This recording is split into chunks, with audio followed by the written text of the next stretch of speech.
Okay.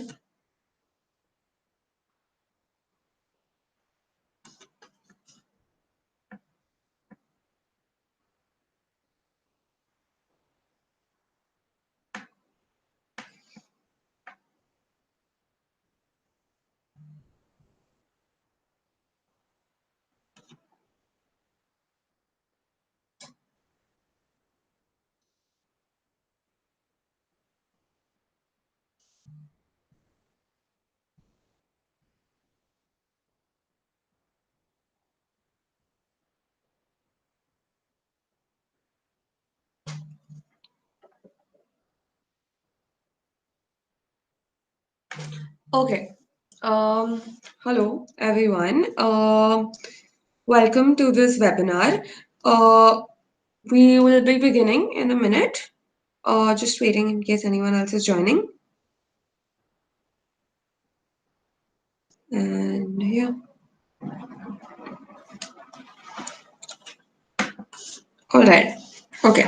So the webinar today is basically today is the International Day Against Homophobia, Transphobia, and Biphobia. And the webinar today is part of a campaign by MSCI and Scholar for called Spread the Love, where we're basically raising awareness about the LGBTQ plus community and also just kind of encouraging medical students and other healthcare professionals to know better and to spread the love. So, to begin with, I'll just tell you that SCORA is the Standing Committee on Sexual and Reproductive Health and Rights, including HIV and AIDS. And basically, we will be discussing like we discuss different issues related to sexual and reproductive health and rights that are considered very taboo in society. One of our 5 focus areas is sexuality and gender identity, and this campaign comes under the scope of that. So, as part of our campaign for the International Day Against Homophobia, Transphobia, and Biphobia, which I'll refer to as IDAHOTB from now on, we're basically going to be having an online campaign which will be going on for the next week. That will call on medical students to, improve their knowledge and also to be better future healthcare professionals. We will be having a 3-part webinar, out of which the first is today, which is just about the basics of the LGBTQ plus community. What do these different alphabets stand for and mean? And a little bit about the stigma in society. And tomorrow we'll be having another webinar where we go into more details of the discrimination that people face. And the final will be a webinar specifically on LGBTQ plus in healthcare, both the discrimination that they face and the need for better healthcare for LGBTQ plus. So we will basically begin. For anyone who cannot stay for the entire webinar or is watching this webinar later on, just a thing that the webinar will be on our YouTube channel later on, as well as on the MSCI YouTube channel eventually. So like you can follow this and watch this later on as well. And eventually, like I said, like the third part of our campaign would be an on-ground activity for medical students, where you'll be sensitizing other students who probably didn't watch this webinar or follow our page, or just probably aren't as aware about the community itself. So to begin with, today's webinar is mainly on this word that there is. So it's like SOGIESque, that stands for sexual orientation, gender identity, expression, and sexual characteristics. This is a really broad term, but we'll just kind of go into it and break them down. And by the end of the webinar, we hope for everyone to understand what each of these parts of this huge phrase mean. So just to introduce myself, my name is Shweta Poduar, and I'm one of the two NORAs, that's the National Officers for SCORA, for MSAI's term 2019-20. And along with me taking the webinar is Molly Mehta, the other National Officer for SCORA for the term 2019-20. We've also got our Vice President for Exchanges on board who helped us set up this whole stuff technically. So thank you to him. And we will begin. So the first thing that I would talk about is sex and gender. So in our heads, we kind of often correlate these as synonymous terms. Often on like application forms and stuff, they ask you for your sex or they ask you for gender. So we kind of assume that these two things are kind of related, and or are the same things, but they're not actually the same thing. So just to kind of explain what the difference is between these, I'm just going to kind of explain stuff for now. So basically, gender. So when we think of a woman, we think of a woman as someone having long hair, as all of these women do, and a man as someone who's having short hair. When we think of a woman, we think of someone who's wearing these kind of clothes like saris and salwar kurtas and skirts and heels, while we think of a man as someone who wears shoes, who wears pants, who does not wear a skirt, for example. We think of a man as someone who has facial hair, and maybe even body hair. But we think of a woman as someone who will not have any facial hair, no mustaches, perfect eyebrows, no body hair. And these are all things that we associate with different genders. But the reality is that not all women necessarily don't have facial hair. Not all men necessarily have facial hair, right? So there are men who do not have facial hair and who have long hair and might not necessarily wear pants and or shoes, while there are women who don't wear heels, who have body hair, who have facial hair, who wear shirts, and who wear pants. And so these are different things, which basically means that, and these aspects that apply to everyone and are kind of not specific to only men or only women, is what gender is. So gender is more social, while sex is something that is absolutely biological. So it's your anatomy. It's a very biological thing. So based on anatomy, we kind of say that of the female sex is the sex that has a vagina, ovaries, uterus, while the male sex is the sex that has a penis, testes, produces sperm. So that's what sex is. Sex is completely biological, while gender is more of a social construct. So, addressing the fact that gender is a social construct, it is something that changes with time. It's something that changes with place, and it's something that changes with context, right? So, even if you look at this picture, so we look at these people, first woman to the fourth woman, and we say that these are all women. But maybe 40 years ago, all women were expected to look like this. But now we've reached a place where women can look like this and can look like this. So gender as a social construct has changed. Women can wear shorts and pants and not wear heels now. But maybe 40 years ago, it was more of like all women were expected to wear saris. So that's how gender is changing with time. Gender can also change with place. There are certain places where it is normal and expected of women to wear saris, while there are certain places where it's okay for women to not be dressed in this typically feminine way. So gender also changes with place, and gender changes with context. So there are places where women may look like this and places where women may look like this. Therefore gender is an entirely social construct, while sex is biological. So this is the first thing that we've learned. Moving on to sex and sexual characteristics itself, like we said, sex is a biologically constructed categorization. So we basically assign someone sex on the way their genitals look, on the ultrasound, what we see, or at birth, or other characteristics that develop.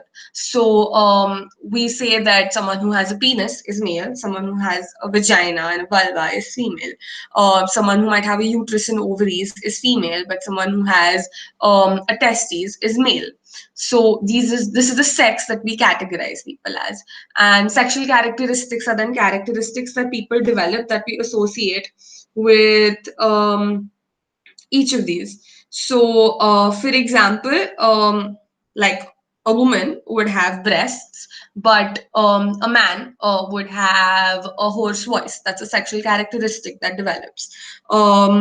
Now, it's not necessary that all men have a hoarse voice or have, extensive beard growth, while all women have breasts or any other, like, wide hips or anything. So again, sexual characteristics don't necessarily always depend on the sex that a person has. But what's really interesting to note is that sex isn't only male and female. We might think that those are the only two categories, but we also have a third category, which is intersex, which is basically a broad umbrella term to describe basically when someone does not have the primary or secondary characteristics that are exactly male or exactly female. So it's an umbrella term, and there are a lot of variations that come under it. So it could be having external genitalia that isn't exactly male or female. It could be having external genitalia and internal genitalia of the two different sexes. So maybe having externally having a vagina, but maybe internally having a testes, and vice versa. It could be internally having two different organs, like maybe one ovary and one testes. It could be a chromosomal difference. It could be a hormonal difference. It's a variety of things. But basically, intersex is an umbrella term, and there are a lot of conditions that come under intersex. But it's really important to recognize that there aren't just two sexes, there are three. So, in a way, sex itself, when we begin, is a spectrum. You have male, you have female, and in between is what you see as intersex. And this can be a huge variety of things. Now, a couple of things to like note when we talk about intersex is that first, a lot of people use the term hermaphrodite because that's what we learn in our 12th standard biology textbooks to talk about organisms that have both male and female body parts. But it's really important to know that hermaphrodite is a derogatory term and it's still used in our medical textbooks, but it's a really derogatory term. The second thing is that when intersex babies are born, often doctors perform these corrective surgeries on them, or parents opt for corrective surgeries on their children because they feel like, it's going to be so confusing and stuff. But it's really important to not perform those surgeries until the child themselves has decided what they identify as, because in case that surgery is done and the child decides that their gender is not the one for which the corrective surgery was done. It causes a lot of mental anguish in that child themselves growing up. And in general, it's like a human right violation to perform surgery on a person, on a body that cannot even consent to like what is happening, right? So it's really important to know that corrective surgeries are a big no-no and that we do not refer to intersex people as hermaphrodite. So that is basically looking at sex as a spectrum. Moving on to gender identity. Gender identity is more of like it's so gender is a social construct, but gender identity is basically a psychological sense of one's own identity based on what you understand these social constructs of gender to be. So it's basically what you in your head perceive yourself to be, and this might or might not align with your sex assigned at birth. So when this alignment is linear, we say that it's cisgender. When it's not so linear, we have a variety of other terms. So I'll just give an example. So this is a person has a sex assigned at birth and a person has a gender assigned at birth, right? So quickly just looking at it, sorry, the gender is not assigned at birth. The gender is what you identify as. I'm so sorry about that. So basically, say for example, I have a brother. So my brother, his sex assigned at birth was male, and he has grown up and also identifies as male. So such a person, because their sex assigned at birth and gender assigned at birth is aligned, is referred to as a cisgender male. Okay? While Maybe for example, me, I was born as a female and I also identify as a female. So my identity would be a cisgender female. Now, this alignment of sex assigned at birth and gender, we might assume is it's perfectly aligned for everyone, but that's not actually true. There are people for whom it's not perfectly aligned. So basically, we refer to this as transgender, right? Because cis, as we've seen so far, is basically when you're on the same side, it's aligned. Now, for example, if someone was assigned male at birth, but their identity tells that they identify as female. So you see how there's like their sex assigned at birth is male, but their gender is on the opposite side. So we've seen this term in chemistry a lot. And this essentially then makes that person a transgender person. And because the gender is what you identify as, we give these people the term that they identify as. Right? You always want to be called by the term that you identify as, not what someone else wants to call you. So these people who are assigned male at birth but identify as female would be a transgender female. On the other hand, someone who is hypothetically maybe is assigned female at birth but identifies as a male would then be a transgender male. Okay. Now, this is a complicated concept to understand. It'll take some time, but I tried to make it as clear as I could. Again, people can keep posting questions in the live chat that they have, and we will address them towards the end. So this is the concept of being cisgender and being transgender. Cisgender simply if your sex assigned at birth and your gender is aligned, while you're transgender, like you are a transgender person if your sex assigned as birth is not aligned with your gender. Now, so we addressed what it means to be transgender, simply meaning that the sex assigned at birth doesn't match the gender identity of that individual. There's another term that we hear a lot called hijra, which is basically a term that's used a lot in India as well as like a couple of other Southeast Asian countries. And we consider it as synonymous to transgender, but it's not always synonymous to transgender. So basically, there is a community of people known as the Hijra community, which consists of transgender females, that is, people who identify as female but were born and their sex assigned at birth was male. And this group of people basically have kind of left what our society is and have created their own societal rules and their own societal structure. And that's basically what the Hijra community is. So in a way, it's a community of transgender females. But it's also important to understand that being Hijra is not just a community, but it's also an identity in itself. So there are a lot of people who might not necessarily identify as transgender, but they just identify as Hijra.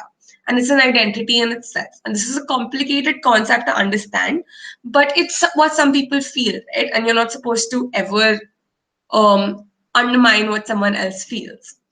So yeah, that's hijra. Now, it's really important to understand that not all transgender females are hijra, and neither are all hijra people transgender. So a transgender person could be a transgender male or a transgender female, but not all transgender females are also hijra. Transgender females might also identify as hijra, but there are a lot of transgender females who don't simply identify as trans females. And again, hijra as a group could involve these trans females who identify as hijra, but it could also be individuals who directly identify as hijra. One thing that I would say, like whenever we're talking about gender, is that we often struggle with this whole concept, and it's very difficult because you can't really put yourself in someone else's position to understand what someone feels like. But I think it's really important to just accept that this is what someone feels like, and not dismiss an identity because it's not something that you experience. Um, Now, something that transgender people do when they are when they identify as transgender is a process known as transitioning, which is basically kind of changing their bodies so that their sex assigned at birth, to move away from their sex assigned at birth and more towards the gender that they identify with. So this transitioning could be as simple as cross-dressing, which is dressing in the way of that the other gender is supposed to dress. So a transgender female, who are the most visible community that we see, might be wearing saris and jewelry and makeup because that's the way a female appears, according to society. So, like cross-dressing is the first thing, but then people also move on to making more changes to their bodies. So there's something known as hormone replacement therapy, where you basically take hormones of the opposite sex to align your features with your gender. So people might take estrogen to promote like changes in their body to like build breasts and to cause other feminine characteristics, while they might take testosterone therapy for deepening of voice and things like that. Then there's also like the next level where some people might be satisfied with simply changing their body based on like with medication, but for some people they might want like a more drastic change, which is perfectly fine. Like if it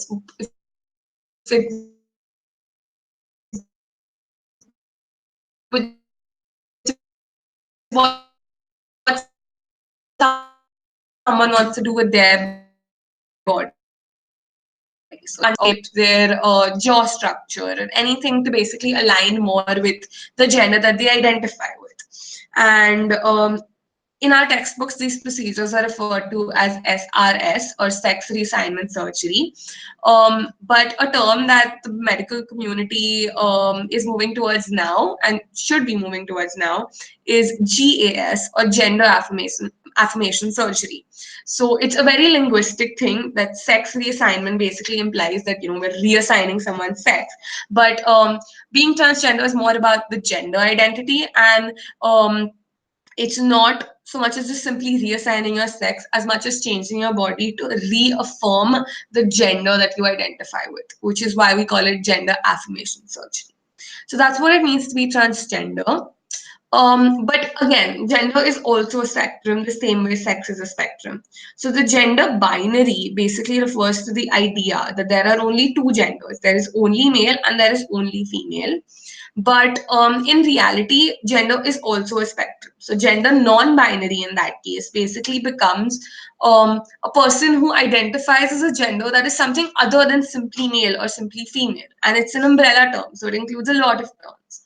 Gender queer is a term that is sort of used synonymously with gender non-binary right now. And again, it could be like something that's beyond the two societal genders.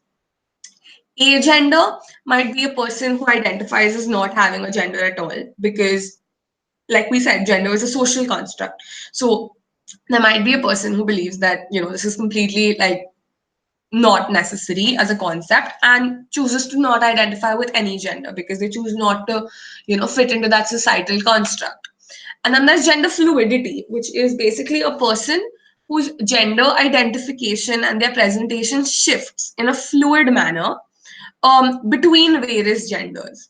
And this is a switch that could happen on a day-to-day basis. It could happen with time. It could happen because of certain events. But it's basically that someone feels differently, like experiences their gender differently on different days. So again, once to do it in a similar way, I will kind of sketch out what we learned so far. So gender, we saw that you can identify as solely male or solely female. Then there is the fact that gender is not solely these two. It's not this binary, but it's actually a whole spectrum. Now, we saw that if you are assigned male at birth and your gender is male, you would be a cisgender male. Assigned female at birth and you identify as female, you would be a cisgender female.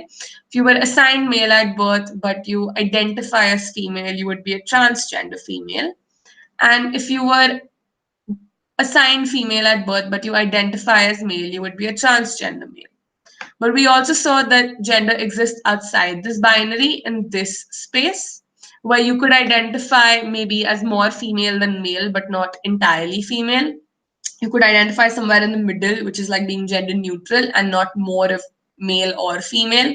You could identify as fluid, which is sort of like shifting between this depending on time, context, events. And you could also be agender, which is being completely out of the spectrum. And these are all different ways in which people identify themselves and experience their gender.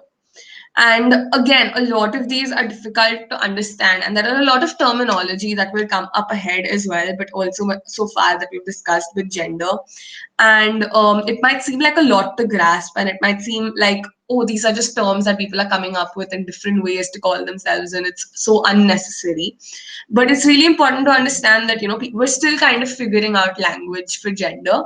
So there will be a lot of terms, but it's okay, right? Like everyone's allowed to have whatever label they want to, or also not have a label if they want to. So this is like a really important concept to grasp. So that's gender as a spectrum. And finally, a term related to gender, which is gender expression, which is basically, it's very societal. It's the way one expresses themselves. It could be their behavior, it could be their appearance, it could be the way they dress, the way they present themselves to the world, basically. So when we talk about gender expression, our two ends are usually like masculine and feminine. So feminine behavior would be wearing typically feminine clothes, like wearing saris or like dresses and stuff like that, while and also wearing makeup and jewelry. And masculine behavior would be, not wearing makeup or jewelry and having suits and shirts and t-shirts and pants. And these are these societal norms that we have. But as society has progressed, we know that there's no such thing as being perfectly feminine or perfectly masculine, because most of us end up being somewhere in the middle. um, and that's all right as well, but it's just a way of expressing gender.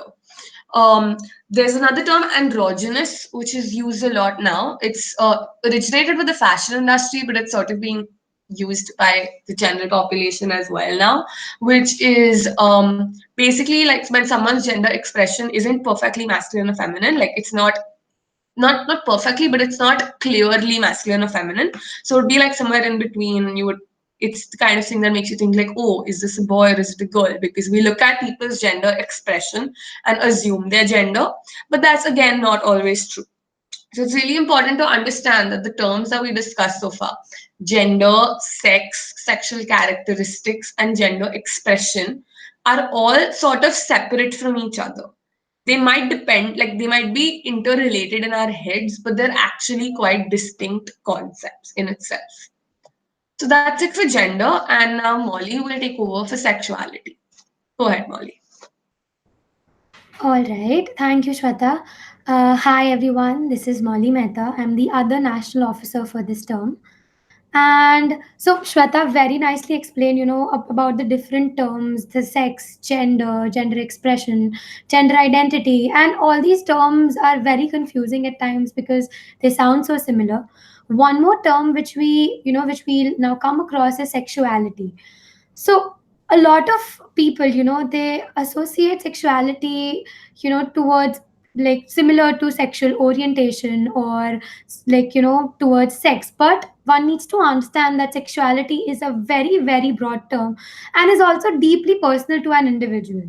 It's about identifying one's own identity, and it's about understanding the sexual feelings and attractions which an individual feels towards each other. So there are, as I said, that sexuality is a very broad spectrum term, and it includes a lot of aspects, as you can see, sex, gender identities, sexual orientation, like gender identity, as Shweta explained, that with what gender do you identify, what to whom are you sexually oriented, intimacy, eroticism, pleasure, intimacy, and reproduction. So it includes a lot many factors, to define a sexuality of a person. And it it it depends on a person, how much time he or she or they are taking, to identify one's own sexuality. So again, it is influenced by the interaction of a lot many factors, which include biological factors, political factors, psychological, economic, social, cultural, legal, ethical. And due to so many factors influencing sexuality, many a times it happens that it tends to confuse, someone to identify one's own sexuality. As we know that the society plays a very very huge role, and the society's stereotypical mindsets, they play a very huge role in, in associating one's own identity, right? So it's really important to understand one's own sexuality, because it it that's how a person gets comfortable with one's own body, with one's own mentality. That's how a person gets comfortable with one's own self. And again, sexuality is, it's experienced and expressed in a lot many ways, in the way of thoughts, fantasies, desires, a person, like the way a person behaves towards anybody else, the way they practice. So, and like, and while sexuality, it includes all these dimensions, but it's not always necessary that all of them are experienced or expressed. It's not a compulsion, to experience them. And WHO has given a working definition of sexuality, which includes all these aspects which I said, as you can see. And yeah, so and this, currently we have, we are following this definition, but it is, it can be changed and it can be modified in a lot many ways, because as I said, it's a very broad spectrum topic. Going on next. um, so as I said that, many people associate sexual orientation towards sexuality, but it's really important to understand what sexual orientation really is. And sexual orientation is simply about whom you are attracted to, and, you feel emotionally, sexually, or romantically anything towards somebody. That's what sexual orientation is about. It can be anything. And it's not simply sexuality. Sexual orientation is one of the factors which would determine the sexuality of a person, but it is not sexuality, which is, it is really important to understand this difference. Also, there is, as the society says that, it only identifies two people, which is a male and a female. It just identifies those two genders. But it's really important to understand that sexual orientation can be towards anybody, which makes me come to the next topic, which is different types of sexual orientation. So the first term in that is heterosexual. So what it means to be a heterosexual is that an individual, he or she or they is they're attracted to the opposite gender. Now, the term opposite gender is a very debatable term, because this is what we as a society have given that adjective to gender. There is no such thing as an opposite gender. It's just gender. So, and like, because of that term of an opposite gender, people tend to just look at a male and a female and not the other identities which are present in the society. So, as I was saying, that heterosexual, which we commonly tell as straight, so that is one of the types of sexual orientation in which it's towards the other gender. The next term is homosexual, where an individual is sexually attracted to the person of the same gender. And again, in that, the it can be distinguished, into two other terms, which is lesbian and gay. Lesbian, which refers to a woman being attracted to other women, to another woman, and gay, in which a man is attracted to another man. Right. So those two terms come under homosexual. The next term which we'll see is bisexual, where a person is an individual, he or she, they identify with both men and women. And it depends on the person that, to which identity that person is more attracted to. It can be more towards the man and more, or, and less towards the women, or more towards the women or less towards the man. That is called, that's called the sexual orientation spectrum, which I'll come in some time too. And that involves various kinds of, identities, which under which people identify with, like they feel sexually oriented to different people. So that's what bisexual is about. Asexual is again someone who is not sexually attracted to any other gender, which is a man or a woman or anybody else. So but that doesn't mean that that an asexual person doesn't have emotions, or the asexual person is not romantically um, attracted to anybody else. It's just that that sexual attraction is not present, and this is what we need to differentiate between, which is romantic attraction and sexual attraction. So for example, an asexual person is someone who can have romantic attraction towards somebody but doesn't have the sexual attraction. That's really important to understand. And yeah, the next term is pansexual. Pansexual is somebody whose sexual choice or sexual attraction is not limited with regard to the biological sex, gender, or identity. They, pansexual people, they may refer to themselves as gender blind as well, asserting that gender and sex are not or are not the determining factors in their romantic or sexual attraction to others. The next term is queer. As Shweta said, that queer is a very, like, it's an umbrella term which includes all these terms, and it has a very interesting history to it. It was initially, when the term came, it was used as a derogatory and a very offensive term towards homosexuals. But the LGBTQ community, firstly we used to call them the LGBT, but now we call them as the LGBTQ. So that the LGBTQ community, they reclaimed the term queer, you know, with them, and that's how now we associate the queer term. You can see a plus sign as well here, which means that these are not the only terms which refer to the different types of sexual orientation. These are just a bunch of them, and there are a lot many other types of sexual orientation which are present. And that's what even the LGBTQ plus, as we said the term, that in even in that the plus signifies this, that there are a lot of other types of orientation and types of people and types of identities which a person can come across, and it's still evolving, it's still in the evolving stage, and we're sure that it will evolve to the best version it can. Moving on. So as we saw that gender is identified from two perspectives, which is a society perspective and an individual perspective. So what the society so similarly, sexuality is also, it varies according to the context, and again it is identified from a societal perspective and an individual perspective. So we would have heard people saying that a certain, like a member of the LGBTQ community, pointing to them and telling that this person is abnormal, or is not behaving normally. But these are terms which the society has given, and there is nothing as normal or abnormal. It's just the society has associated um, people who they consider as having different gender identities as abnormal and abnormal, and that's the societal perspective, right?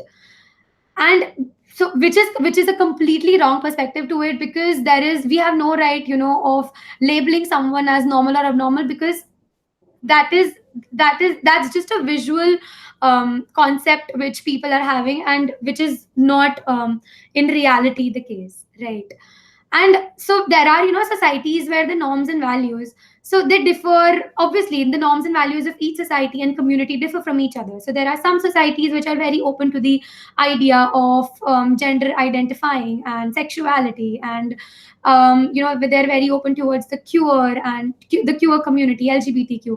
But similarly we have the other dark side as well, where so sorry where the society is very stringent, has its own rules and regulations, and does not let people to identify with themselves only, right? So as I said before, that as sexuality, the factors which influence sexuality, the society plays a very huge role in it. And the individual perspective of sexuality is being being able to identify oneself, and being like, being comfortable in that identification, being able to express yourself, being able to be comfortable in your own body, in your own mentality, in your own self. That's the individual perspective towards sexuality. So moving on, as we saw gender as a spectrum, similarly sexual orientation also exists as a spectrum. So it's the two extremes of it is being exclusively heterosexual or being exclusively homosexual. And as I said before, that between that there are various forms of bisexuality. It can range from zero to infinity, to be very honest, because it's as I said, it's still evolving, and it's a very interesting spectrum to look at, because it gives that freedom to people, to identify themselves with, because it's not just putting anybody out of the spectrum, because it's such a broad spectrum. And yeah, that is a way, people feel comfortable to identify themselves. So there's another way of looking at the sexual spectrum. This was one way in which we were associating it with heterosexuality and homosexuality. But as we looked at the different types of sexual orientation, there is a term which is asexual, right? So the other way of looking at the sexual spectrum is by keeping at the extremes asexuality and sexuality. And this spectrum is also called the gray asexuality. Again, under this spectrum, we have a lot many other terms, which help people to identify themselves with, and give and to give them that comfort and confidence that yeah, they are not someone who are not identified by the society. So a very known term in the spectrum is the term demisexual. And a demisexual is a person who does not experience sexual attraction unless they form a strong emotional connection with someone. So they might be in the process of forming that emotional connection with someone, but it's possible that that sexual attraction still hasn't set in for them. And the other terms are semi-sexual, asexualish, sexualish. And all these terms are very they have a very thin gray line between them, because as they're part of the same spectrum. And for example, asexualish means a person who is more towards the side of asexuality, but again is not completely asexual. And sexualish is again a term in which the individual is more towards being like being towards sexuality, but not completely into sexuality. So that's what the beauty of any spectrum, of the sexual orientation spectrum, of the gender spectrum, is that it helps people to put themselves in a place, and they won't feel inferior, that they're not a part of a community. So yeah, moving on. Yeah, so these are two terms which Shweta will explain to you: cis normativity and heteronormativity. Yeah, Shweta, go on. All right. Hello, everyone, again. So these are, as we're moving towards the end of our webinar, we're basically approaching that where our society is today is that assuming that being heterosexual is what is normal, being cisgender is what is normal. So that's what these two terms mean. So cis normativity or heteronormativity, breaking down the word, assumes that the norm or what is normal is being heterosexual or cisgender. So it's a system that basically like normalizes all these behaviors and puts all these expectations and presumptions that if a person is anything, they are heterosexual, and if their gender is anything, they're cisgender. And this can be very harmful as a concept. Like both of these systems are very harmful. So, speaking about myself, I was born biologically a female. So, my sex assigned at birth was female, or I was assigned female at birth. It says that I have to identify as a woman. Like, it doesn't say that I have to, but it basically assumes that, yeah, of course, if I was born female, then I will identify as a female. It also says that immediately I have to be attracted to males and that I have to behave in a traditionally feminine way. And this has really harmful consequences, not just for members of the LGBTQ plus community, but for society as a whole. Why? Because first of all, it assumes all these old school gender roles that oh, because I'm a woman, I have to behave the way a woman is supposed to. I might have to stay quieter, occupy lesser space in society, um, behave in certain way, do only certain kind of work, be very nurturing, caring, accommodating. It puts these gender roles on me. And it puts gender roles on males too. Like males are supposed to be, not show their emotions, be the man of the house, and be the breadwinners. It puts these gender roles on everyone. It also assumes that everyone is straight, so anyone who identifies as non-heterosexual is just confused. And it's really weird because even the terminology of straight is something worth questioning, because straight implies that something that's not straight is crooked, or teda as we call it in Hindi. So it's kind of derogatory terminology to begin with, but cisnormativity and heteronormativity basically assumes that if I was born female, I have to be attracted to males. And if I say that I'm not attracted to males, I'm simply confused and I'm still figuring myself out, which is really insulting to someone. It also assumes that there are only two genders. It creates no space for anyone to identify with anything outside of those two genders, which is again not true. It also projects the idea that all of these other sexualities are very strange or wrong, and that everyone has to fit into these norms. And when someone doesn't fit into these perfect boxes of being cisgender, of being heterosexual, of being of the correct gender expression, they get judged, ridiculed, and even attacked, which we'll delve into more when we discuss discrimination.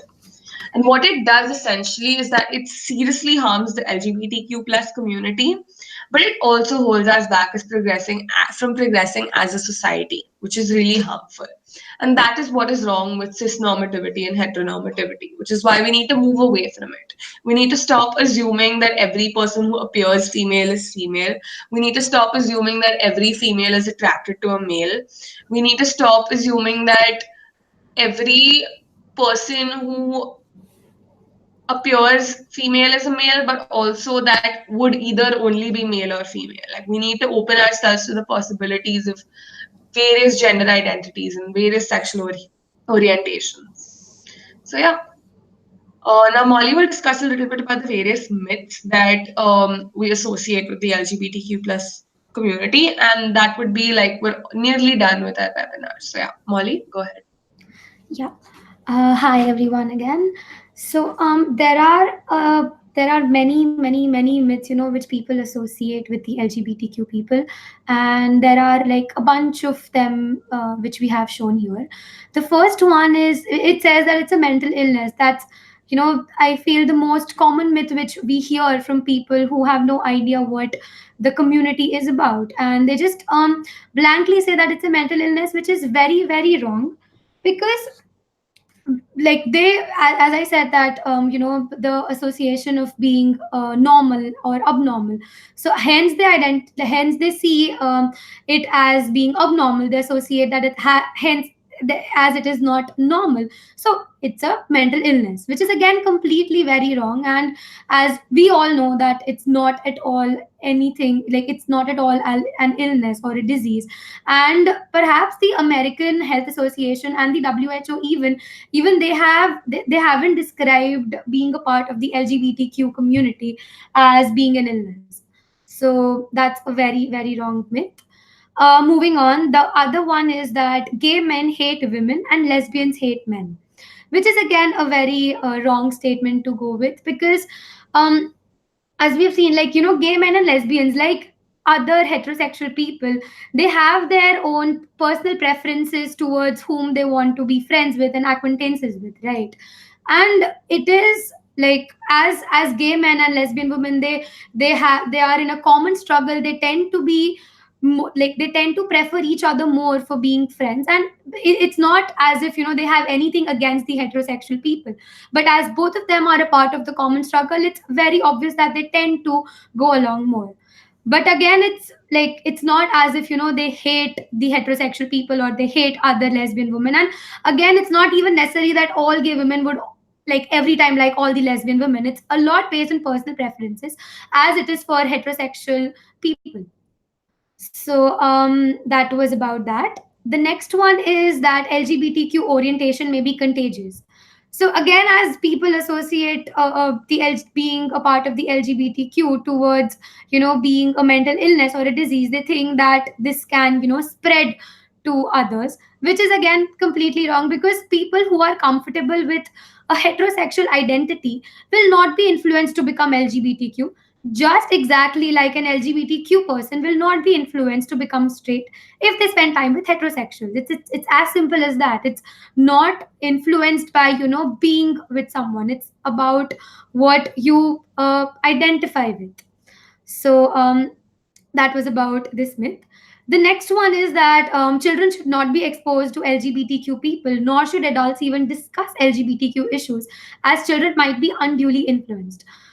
Which is, as it's a very, like, even this myth is, we very commonly encounter this myth. And on the contrary, it's very important, for children to know about this another aspect, to gender identity, because they themselves wouldn't be comfortable after, after a stage to identify with themselves, if they, if such stringent rules and regulations are put on them that, they, like, these are bad people or you shouldn't talk to them. So, and like, they form a judgment very quickly, right? So it's very, very wrong to, not expose children to the LGBTQ people, or to limit them to, talk to them, or um, be with them or interact with them. So that was about this.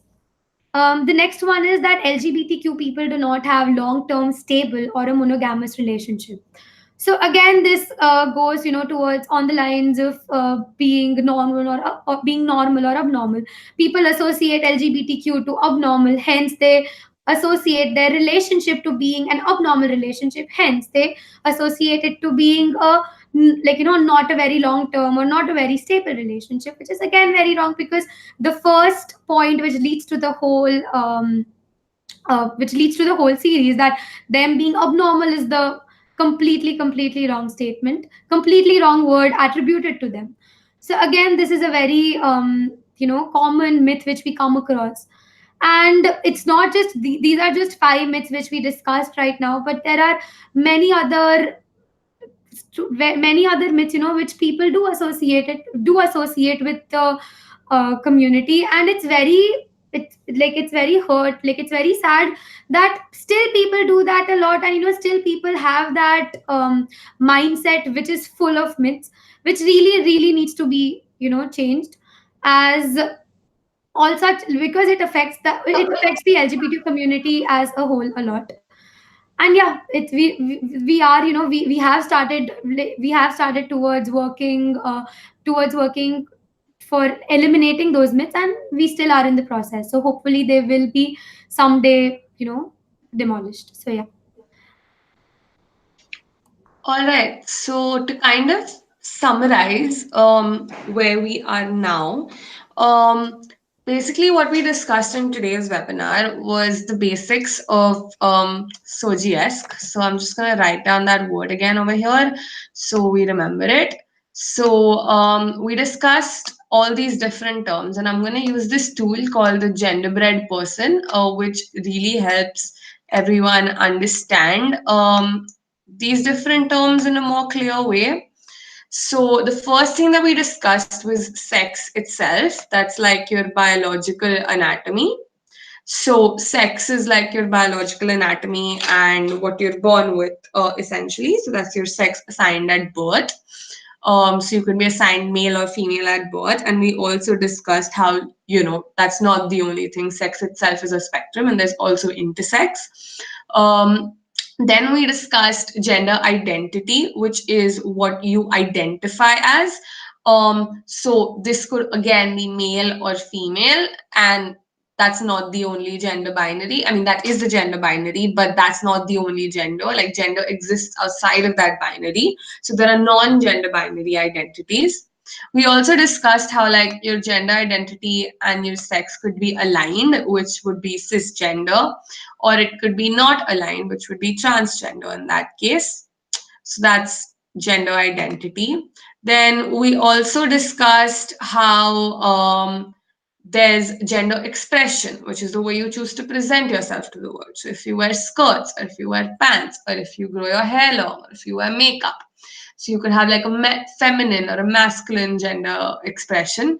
Could also be androgynous, which is somewhere in the middle and neither explicitly feminine or masculine. And it could, and all of us are somewhere in between, to be honest, in this modern world.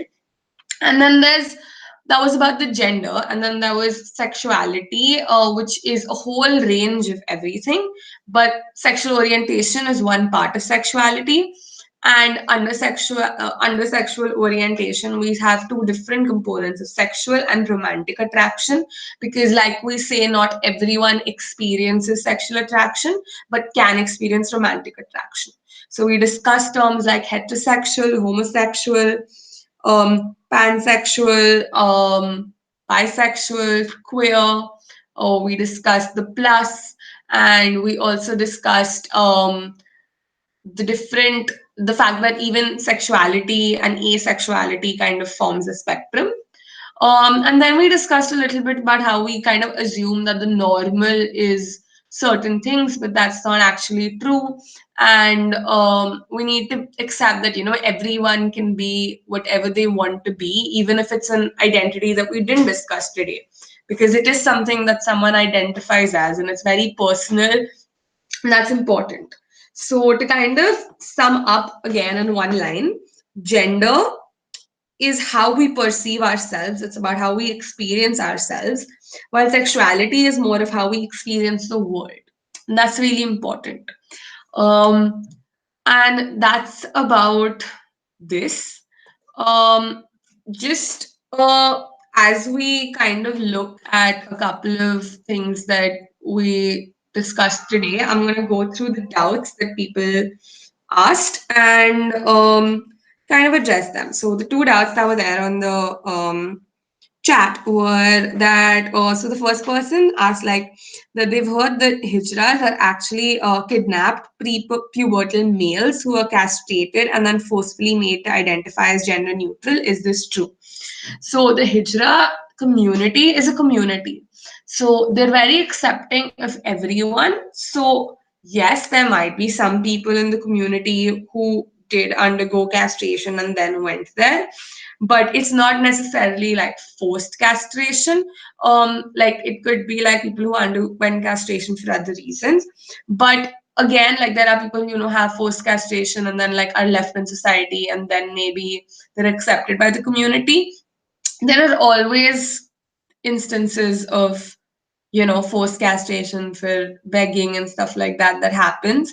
But it's really important to understand that not everyone who has a castration is a hijra, because castration is a very different term, and that being hijra is beyond that. It's also about its own gender identity in its own way, and it's also um it's also includes like trans people and stuff like that. So it's not necessarily like people who are forced to identify as gender neutral or whatever. The other question was basically like if we think that LGBTQ marriage is not being legal in India is one of the reasons for the myth that those relationships are not long term. Um, Perhaps that could be the perception from the general public. I think it also stems from the idea, and this is a personal opinion, but I think it also stems from the idea that when we see heterosexual relationships, we see a lot of possibilities, because yes, marriage is legal, yes, they can adopt, yes, they can have children naturally and all of that. So we kind of see that there would be that sort of commitment.